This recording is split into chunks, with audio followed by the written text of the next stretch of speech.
Bonjour et bienvenue dans un nouvel épisode de Comics Code, un épisode dans lequel, après Panini Comics, on va passer en revue de manière toujours aussi subjective les nouveautés à paraître en juillet 2025 chez Urban Comics.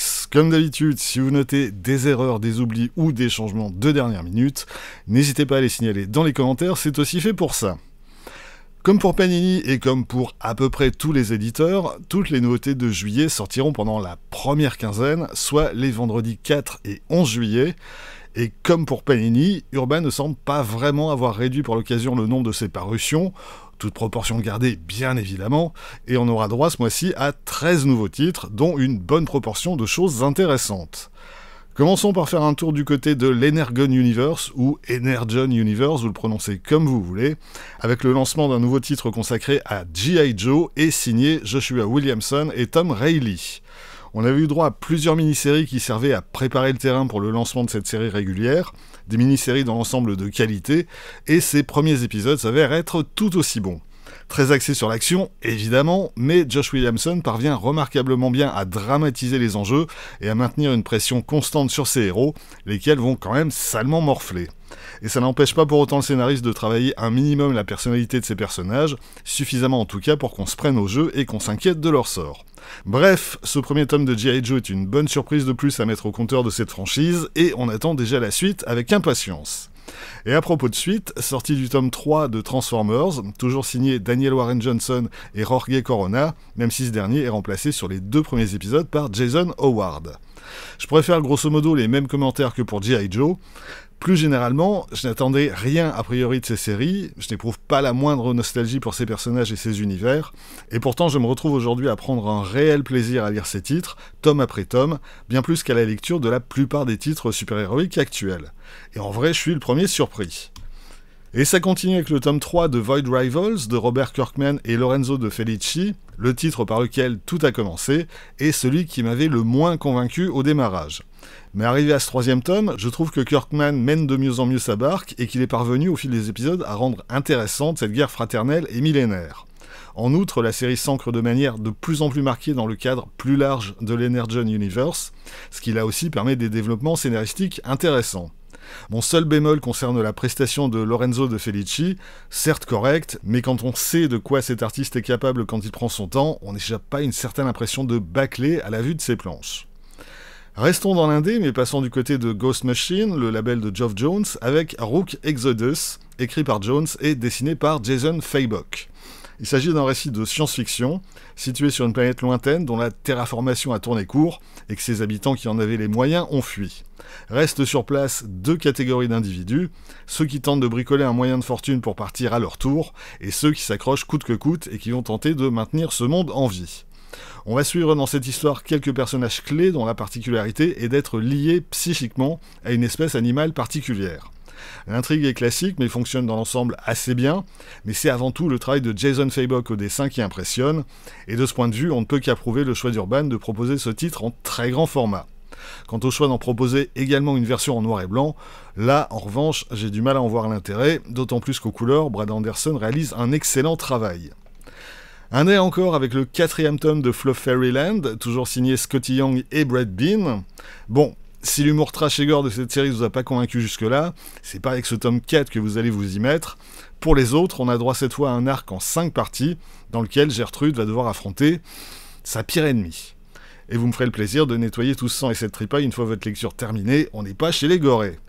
Pour passer des titres indés au titre d'ici, le 3e tome de l'intégrale 100 Bullets constitue une bonne transition, toujours signé bien évidemment Brian Azzarello et Eduardo Risso, un 3e tome de plus de 500 pages qui réunit les épisodes 37 à 58 de la série. De là, passons au Black Label qui propose 2 nouveaux titres, tout d'abord Jenny Sparks de Tom King et Jeff Spokes, soit le retour de la leader de The Authority, disparue à la fin du siècle dernier. Pourquoi la ressusciter aujourd'hui ? Essentiellement pour tourner en dérision les principaux héros de l'univers d'ici, à grands coups de Doc Martens dans les bollocks. On retrouve ici le Tom King que je n'aime définitivement pas, qui aborde son sujet avec une condescendance affichée. Dommage pour Jeff Spokes, dont la prestation au dessin est la très bonne surprise de cet album. Je recommande bien plus volontiers l'autre Black Label du mois, Robin the Boy Wonder de Juniba. L'histoire permet à Damian Wayne de se mesurer aux autres personnages qui ont porté l'uniforme de Robin avant lui, mais c'est avant tout la prestation artistique de Juniba qui retient l'attention ici, plus proche dans sa narration de Mobilis, dont j'ai déjà eu l'occasion de parler sur la chaîne, que de Monkey Meat, que Panini avait publié il y a 2 ans de ça. Certainement mon coup de cœur du mois. Sorti le même jour de Superman The World, une anthologie réalisée par des équipes provenant des 4 coins de la planète. Tous ne sont d'ailleurs pas des inconnus pour les lecteurs de comics, puisque l'Espagne est représentée par Jorge Jiménez ou la Serbie par Stefan Subic. Côté États-Unis, c'est Dan Jurgens et Lee Weeks qui s'y collent, tandis que pour la France, c'est Sylvain Romberg et Martial Toledano Vargas qui invitent Lois et Clark à une escapade romantique à Paris. Tout n'est pas réussi, loin de là, mais cette anthologie propose une belle variété de styles graphiques, et certains récits s'avèrent assez intéressants quand ils puisent leur inspiration dans leur culture d'origine ou leur mythologie. Ça mérite au moins un coup d'œil. Du côté de la collection DC Paperback, Urban publie Final Night, une mini-série de 1996, signée Karl Kessel et Stuart Immonen.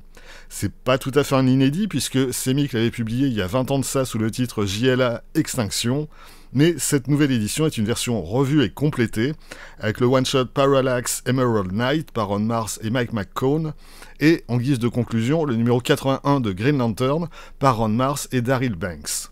Côté scénario, les héros de l'univers d'ici se retrouvent totalement démunis face à une entité qui a décidé de faire de notre soleil son goûter. Et au dessin, on retrouve un Stuart Immonen encore relativement jeune, dont la prestation est loin d'être au niveau de ses réalisations ultérieures. Autre réédition qui n'est pas tout à fait sans lien avec la première, Green Lantern Renaissance, soit le retour sous l'uniforme vert de Hal Jordan en 2004. Le sommaire est identique à celui du premier tome des intégrales Geoff Jones présente Green Lantern, soit la mini-série Rebirth et les 11 premiers numéros de la série régulière qui a suivi, avec du très beau monde au dessin, Ivan Rice, Carlos Pacheco et Ethan Van Sciver. Cette période est parmi ce qui s'est fait de tout meilleur sur le personnage, et si vous ne connaissez pas, c'est peut-être bien le moment de vous y mettre. Et terminons avec le sujet qui fâche, le lancement de Batman Silence 2 de Jeff Lobb et Jim Lee. Je passe rapidement sur la énième réédition des épisodes originaux, pour les 3 étourdis du fond qui l'auraient raté jusque-là, et donc quelques mots sur cette suite. Sur la forme tout d'abord, Urban a donc choisi de publier chaque épisode en fascicules et en noir et blanc. Lesquels fascicules pourront être rangés au fur et à mesure dans un joli coffret. Coffret dont l'achat sera d'ailleurs obligatoire, contrairement à ce qu'Urban avait fait pour The One Hand and the Six Fingers, vous n'aurez pas le choix entre la version avec ou sans coffret, ce sera le numéro 1 avec coffret, ou sinon, tu dégages.